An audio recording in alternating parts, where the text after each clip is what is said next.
Баршаңызға қайырлы күн, құрметті менің көрермендерім. Арнама қош келдіңіздер. Бүгін сіздермен дәмі өте ерекше, өте дәмді болып шығатын ши бауырсақтардың рецептісімен бөлісетін боламын. Видеоны соңына дейін толық көру үшін арнама тіркеліп, лайк басып қоюды ұмытпаңыз.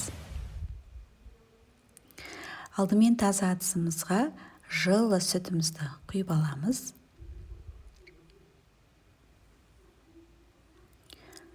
Екі жұмыртқаны саламыз. Қант саламыз. Ерітілген сары май, тұз және ас содасын салып, венчикпен жақсылап араластырамыз.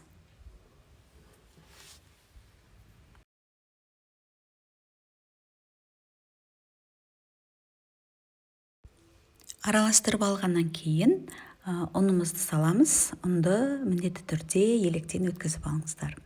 Ұнның барлығын саламыз, яғни әр ұнның тығыздығына байланысты. Егер қамыр жұмсақ болып тұрса, үстіне ұн қосуды ұмытпаңыздар. Ақырындап ұн сала отырып, жақсылап қолымызбен қамыр илеп аламыз.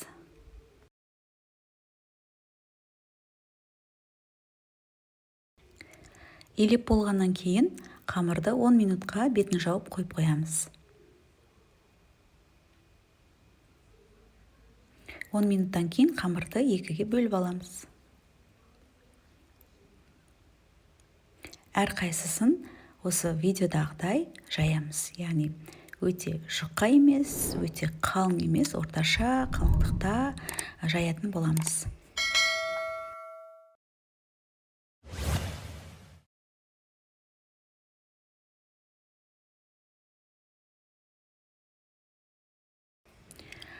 Мінекей осылай жайып алдық. Енді осы видеода көрсетілгендей етіп кесіп шығамыз.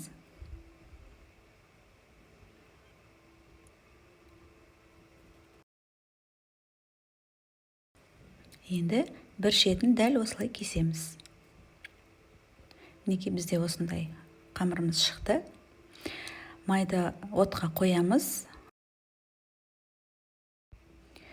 Майды бір қыздырып алғаннан кейін отты ақырынға қойып, жақсылап қызарғанша ши бауырсақтарды пісіріп аламыз.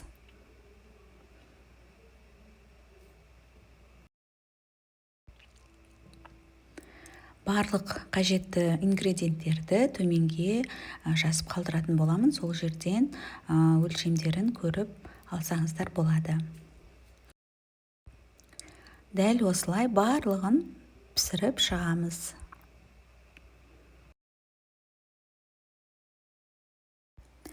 Достар, барлығы видеода анық, түсінікті көрсетілген деп ойлаймын. Жасалу жолы да өте оңай және қарапайым рецепттердің бірі. 10 минутта дайын болып шығады. Мінекей достар, біздің ши бауырсақтарымыз дайын болды. Өте дәмді болып шығады. Сіздерге де дәл осылай осы рецептпен жасап дайындап көруге кеңес беремін. Өкінбейсіздер, балалар да таласып жеп қоятын болады. Видеоны соңына дейін толық көргеніңіз үшін алғысым шексіз. Каналға тіркеліп, лайк басып қоюды ұмытпаңыз. Баршаңызға ас болсын.